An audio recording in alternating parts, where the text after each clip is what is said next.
बिस्मिल्लाहिर्रहमानिर्रहीम।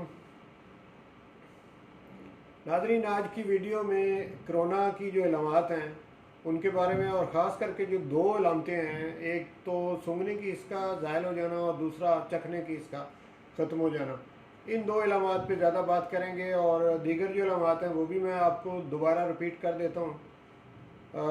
लेकिन मुझे ये पता है कि कोरोना को पाकिस्तान में या पूरी दुनिया में आए हुए अब साल से ज़्यादा टाइम हो गया, और तकरीबन हर शख्स जो है वो इसकी अलामत से वाकिफ़ हो चुका है। लेकिन फिर भी इनको भी रिपीट कर लेते हैं कि एक तो कोरोना की बीमारी में बुखार का आना, गले का ख़राब होना और सांस की दिक्कत होना, यानी सांस छोटा हो जाना, सांस लेने में दिक्कत होना, ये तो इसकी बड़ी बड़ी अलामत हैं। इसके अलावा जिस्म के अंदर दर्द रहना। लेकिन दो अलामतें ऐसी हैं जो आज की वीडियो में हम आपके सामने रखेंगे। उनमें एक है सूंघने की हिस्सा ख़त्म हो जाना, और दूसरी अलामत है चखने की जो है टेस्ट, यानी इसका ख़त्म हो जाना। ये दो अलामतें आती भी पहले हैं, और कोरोना ठीक हो जाने के बाद भी ये दोनों अलामत सबसे आखिर में जाती हैं, और बाज़ औक़ात तो ये कई महीने लगा देती हैं और ये अलामत ठीक नहीं होती। और स्टार्टिंग में भी ये जो सूंघने वाली जो अलामत है, ये कोरोना के आगाज़ से पहले इस अलामत का बाज़ औक़ात जो है ये इजहार होता है। मिसाल के तौर पे औरतें जो किचन के अंदर काम करती हैं, जब वो किचन के अंदर प्याज काट रही हों या कोई सब्ज़ी काट रही हों, तो उनको किसी किस्म की कोई स्मेल नहीं आती, उन्हें पता नहीं चलता, उन्हें किसी किस्म की ना कोई खुशबू आती है ना कोई बदबू आती है, उन्हें पता ही नहीं चलता कि वो काम क्या कर रही हैं। तो जब ऐसी अलामत हो तो फिर ये शक गुजरना चाहिए और फिर आपको जाके कोरोना का टेस्ट करवा लेना चाहिए। इसी तरह से जो चखने की हिस्स है उसका भी ख़त्म हो जाना, ये भी पाया जाता है इसमें। आप कोई चीज़ मीठी खा रहे हैं या कोई नमकीन खा रहे हैं या किसी भी किस्म का कोई जायका है उसका आपको पता ही नहीं चल रहा, तो ये भी अलामत है कोरोना के पेशेंट की। तो ये दो अलामतें आज की इस वीडियो में ज़्यादा ज़ेर बहस आएंगी।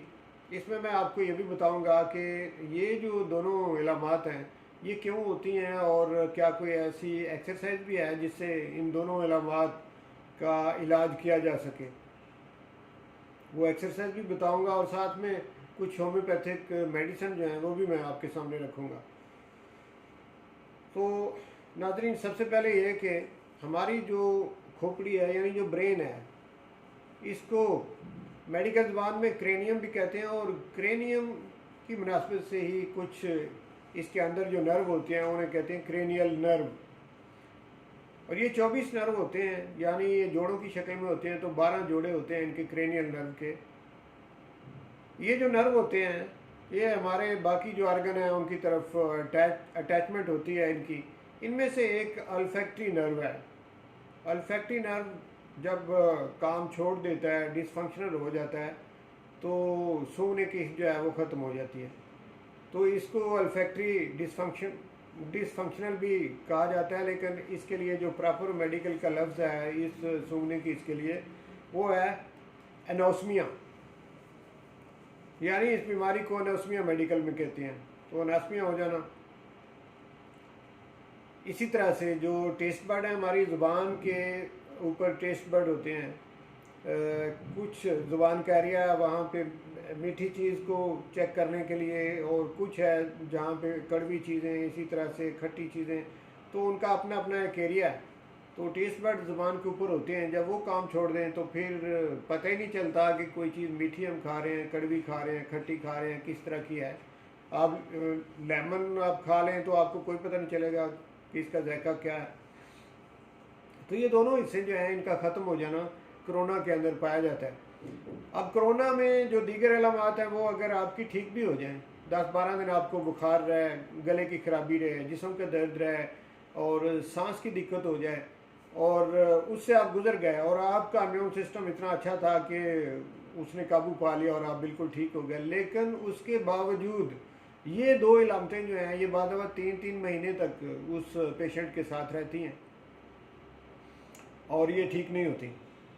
तो इसके लिए जो मैंने कहा था कि इसको ठीक करने के लिए एक एक्सरसाइज है।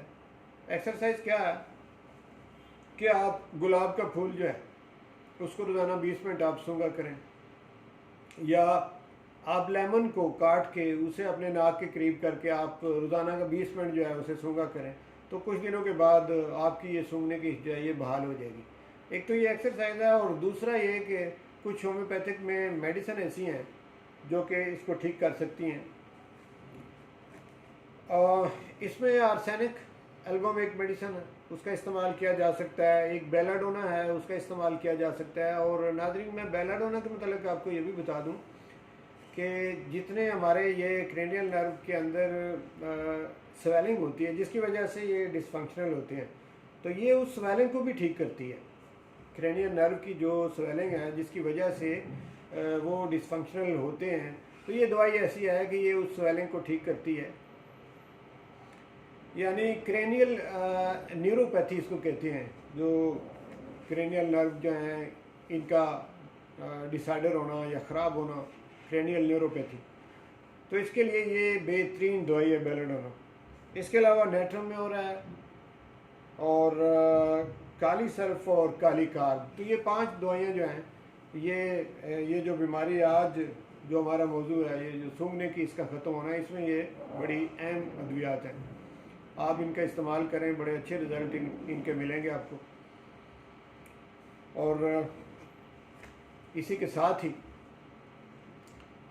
आज की वीडियो को ख़त्म करते हैं, और मैं उम्मीद करता हूँ कि ये आपके लिए एक इन्फॉर्मेटिव वीडियो होगी।